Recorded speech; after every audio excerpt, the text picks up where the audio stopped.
الحمدللہ رب العالمین والعاقبۃ للمتقین الصلاۃ والسلام علی من کان نبیا و آدم بین المائبتین وآل بیتہ الطیبین الطاہرین المعصومین اما بعد فقط قال اللہ تعالی تبارک فی کلامہ المجید بسم اللہ الرحمن الرحیم قل لا اسألکم علیہ اجرا الا المودۃ فی القربى صلوات بابا تبیل دعا گوں پروردگار عالم ہم سب کا اس فرشدہ کو بیٹھنا اپنی بارگاہ میں قبول منظور فرمائے۔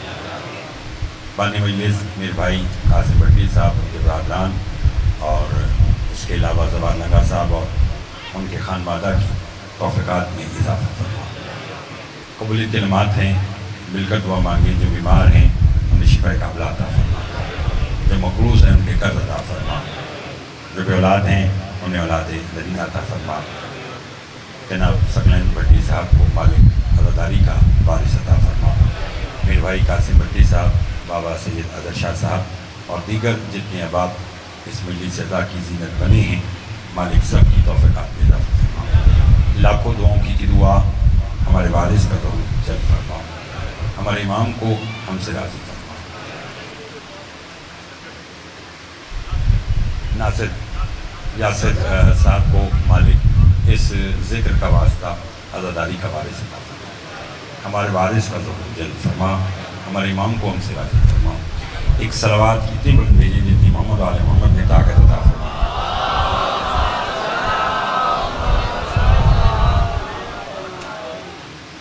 تو جو ہے بات سن لی جائے۔ میرے بعد میرے بھائی مولا کے بہترین عطا خان جناب سید غیور صابر صاحب تشریف رکھتے ہیں۔ بغیر کسی تمہید کے آج کی گفتگو کا آغاز کرنا چاہتا ہوں۔ عبداللہ ابن مسعود رسول کے جلیل القدر صحابی ہیں۔ ایک دن رسول کے پاس آئے، پہلے جملے سے مجھے اندازہ ہوگا کہ میرے بات پڑھنے والے بھی ایسی ہستی ہے کہ جن کے دل کی دھڑکن بن کر علی کی ولایت رہتی ہے۔ جناب سید غیور صابر صاحب مولا آصدین کے شر سے محفوظ رکھے۔ عبداللہ ابن مسعود رسول کے پاس آئے، ظفر شاہ صاحب جمیل بٹی کہنے لگے یا رسول اللہ مجھے حق دکھائیے۔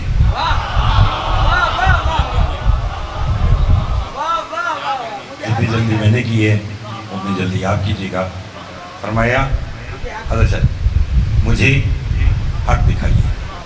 رسول فرماتے ہیں جو سامنے حجرہ ہے جس کا دروازہ بند ہے، یہ دروازہ کھول، اندر جو ہوگا وہ حق ہوگا۔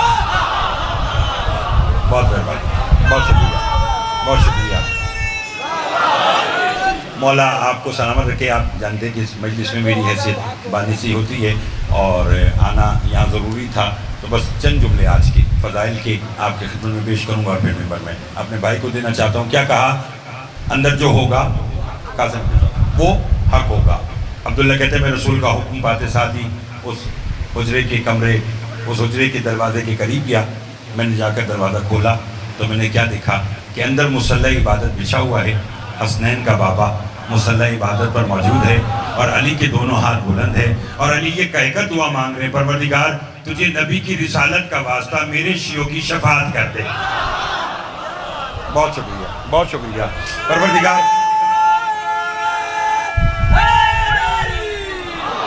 بہت مہربانی جناب، مولا آپ کو ان ہاتھوں کی خیر ہو جو 14 کی مدح میں بلند ہوتے ہیں۔ کیا کہا پروردگار تجھے نبی کی رسالت کا واسطہ میرے شیعوں کی شفاعت کر دے۔ عبداللہ کہتے ہیں میں بہت خوش ہوا کہ علی حق ہے اور علی نبی کی رسالت کا واسطہ دے کر اپنے شیعوں کی شفاعت کرا رہے ہیں۔ مجھے خبر نہیں کہ اگلا جملہ سننے کے بعد دربار شاہ شمس کی بارگاہ میں کون رہ جائے گا اور بغیر ویزے پاسپورٹ کے نجف اشرف امیر المومنین کی ذریعے کو سلام کرنے کون جانا چاہتا ہے؟ جو جانا چاہتا ہے وہ تیاری کرے۔ عبداللہ کہتا ہے میں یہی بات بتلانے کے لیے رسول کے پاس پہنچا کہ جا کر رسول کو بتاؤں کہ علی حق ہے اور علی آپ کا واسطہ دے کر اپنے شیعوں کی شفاعت مانگ رہا ہے۔ عبداللہ کہتا ہے جیسے ہی میں رسول کے پاس آیا میں حیران رہ گیا۔ میں نے کیا دیکھا کہ اب رسول کے ہاتھ بلند ہے اور رسول پکار کے کہہ رہے پروردگار تجھے علی کی ولایت کا واسطہ۔ بہت مہربانی، بہت شکریہ.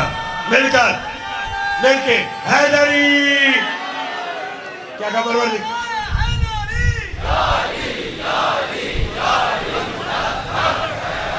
توجہ ہے آپ صاحب محترم کی. مولا ان ہاتھوں کی خیر کرے جو 14 کی مدح میں بلند ہوتے ہیں.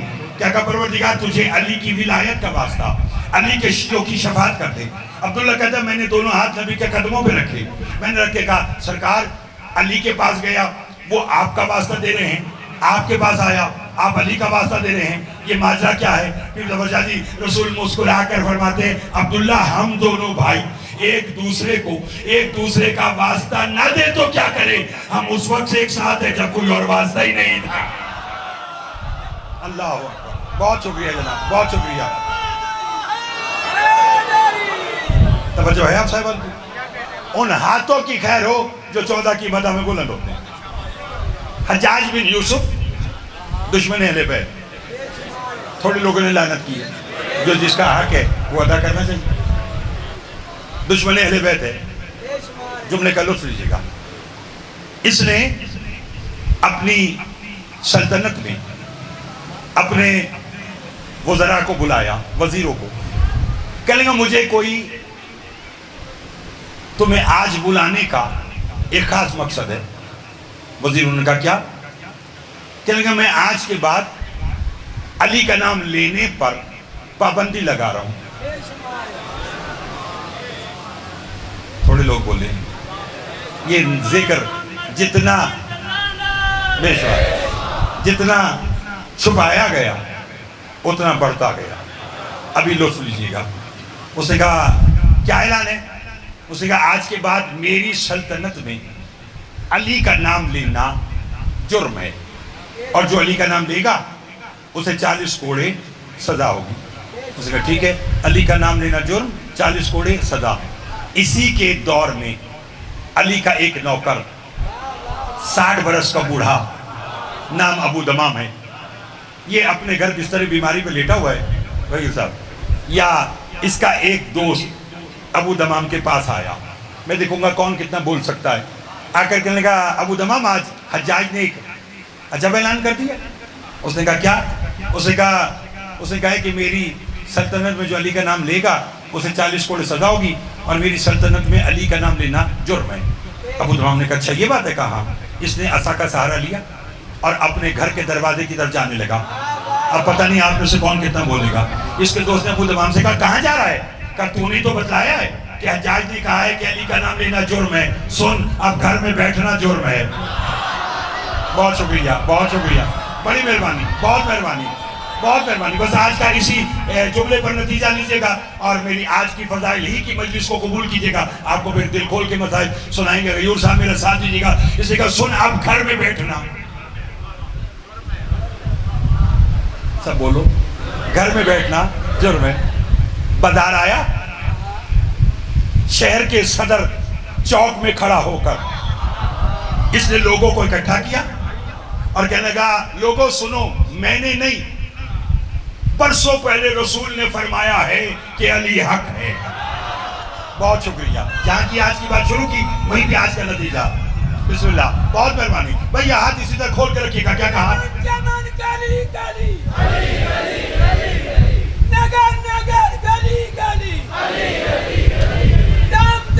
علی علی.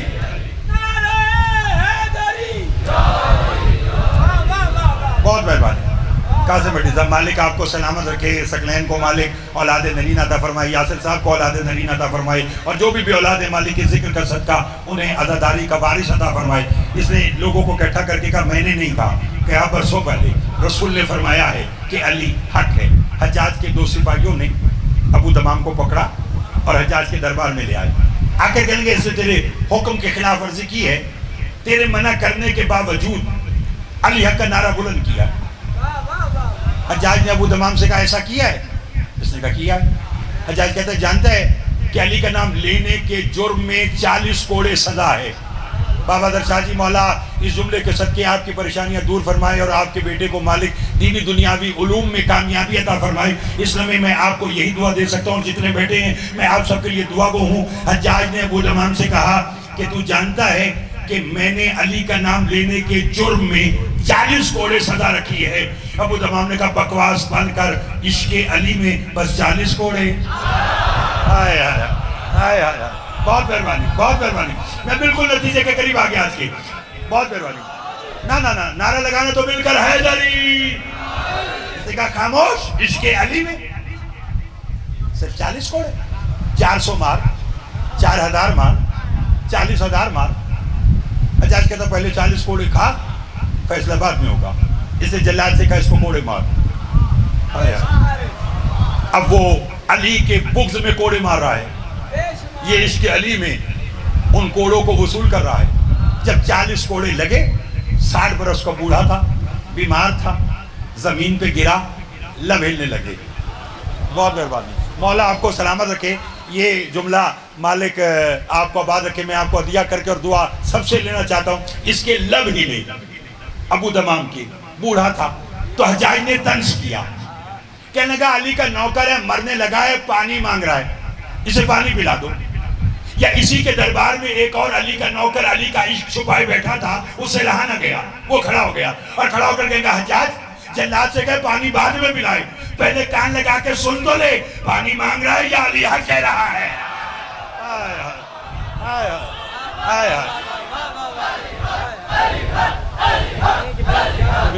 مہربانی لئی، مولا آپ کو سلامت رکھے۔ بس اتنی سی دیر لگتی ہے، مالک آپ کو آباد رکھے۔ بس آج کا نتیجہ، اس نے کہا جلاد نے کان لگایا، جل کر کہنے لگا اب بھی علی حق کہہ رہا ہے۔ میں نے جو کہنا تھا وہ تو کہہ دیا جمیل بھٹی صاحب، اب سب کہا نا اب بھی علی حق کہہ رہا ہے۔ حجاج نے کہا اسے قتل کر دو۔ جس کے ایک نوکر نے کہا کیوں قتل کرتا ہے، بوڑھا ہے، کوڑے کھا چکا ہے، گھر بھیج دے، 2-4 دن میں آپ ہی مر جائے گا، تیرا کام بھی ہو جائے گا اور قتل تیرے ذمہ نہیں ہوگا۔ اس نے کہا ٹھیک ہے۔ اس نے ابو تمام کو گھر بھیج دیا، یہ بستر بیماری پر جا کر لیٹ گیا۔ آپ مجھے کہیں کہ جی آج کی مجلس میں کوئی ایسی بات بتلائیں جو نسلوں کے کام آئے۔ ولایت تو صبح و شام بیان ہے، اس کے ساتھ کوئی درس ہو تو وہ یہ ہے، معصوم فرماتے ہیں رات کو سونے سے پہلے ہم سے باتیں کیا کرو۔ فرمایا جو ہم سے باتیں کرتا ہے پھر ہم کرم بھی کرتے ہیں اور بھرم بھی رکھتے ہیں۔ ابو تمام یہ بات جانتا تھا، چارپائی پہ لیٹا لیٹا ایسے آسمان کی طرف دیکھنے لگا اور اپنے آپ سے کہتا یا علی کاش، یا علی کاش اتنی مہلت مل جائے کہ کل پھر اس کے دربار میں جا کر کہوں کہ علی حق ہے۔ تھوڑا سا اور ساتھ دیجیے گا، بس نتیجہ آج کا، کل پھر اس کے دربار میں جا کر کہوں کہ علی حق ہے۔ بلایا جو علی کو تو سامنے علی آ گئے۔ نتیجہ لیجیے گا آج کا، کیا کہا؟ بلایا جو علی کو تو سامنے علی آ گئے۔ علی آئے، اسے سلام کیا، علی نے جواب دیا۔ علی فرماتے کیوں بلایا؟ اب بڑے گھر کے نوکر بھی بڑے ہوتے ہیں، کہنے گا یا علی کاش دشمن کے دربار میں آ جاتے۔ علی فرماتے کاش تُو نے مجھے وہاں بلایا ہوتا۔ اب بلایا ہے تو بول کیوں بلایا؟ کہنے گا اتنی مہلت مل جائے کہ کل پھر اس کے دربار میں جا کر کہوں کہ علی حق ہے۔ بیان میں نے آج کا سمیٹ لیا، اسی پہ ممبر میں غیور صاحب کے حوالے آج کا کرنا چاہتا ہوں۔ علی نے کہا مہلت علی سے مانگ رہا ہے تو اتنی کم کیوں؟ اس نے کہا مہلت زیادہ ملے گی۔ علی نے کہا ہاں مولا کتنی؟ علی فرماتے کتنے کوڑے کھائے میرے عشق میں؟ کہنے کا 40۔ علی فرماتے کیا 40 برس تیری زندگی میں اضافہ کر دیا؟ سب بولو گے تو الفائے گا، 40 برس تیری زندگی میں اضافہ کر دیا۔ بس یہ کہنا تھا، عصا پھینکا، حجاج کے دربار میں آیا، سینہ تان کے حجاج کی آنکھوں میں آکے ڈال کے کہتا ہے بدبخت سن، علی حق ہے، علی حق ہے، علی حق ہے۔ حجاج کہتا ہے کل بھی میں نے تجھے سزا دی تھی، بھول گیا؟ اس نے کہا یاد ہے۔ حجاج کہتا ہے میں تجھے آج بھی سزا دوں گا۔ ابو تمام کہتا ہے میں سزا سہنے کے لیے تیار ہوں۔ حجاج کہتا ہے آج میں تجھے کوڑے نہیں لگاؤں گا، آج میں تجھے قتل کر کے موت کی نیند سلا دوں گا۔ ابو تمام نے کہا بکواس بند کر، یہ قتل اور موت والی بات اگر تو کل کرتا تو میں مان لیتا، آج نہیں مانوں گا۔ اس نے کہا وجہ؟ اس نے کہا کل تک زندگی اللہ کی امانت تھی، اب 40 سال علی کی ضمانت ہے۔ اب علی نے کہہ دیا کہ تو جیے گا تو بس پھر ابو تمام جیے گا۔ علینا الا البلاغ۔ زندہ باد زندہ باد، دعا ہے خلا کے دعا ہمیں ولایت حضرت امیر المومنین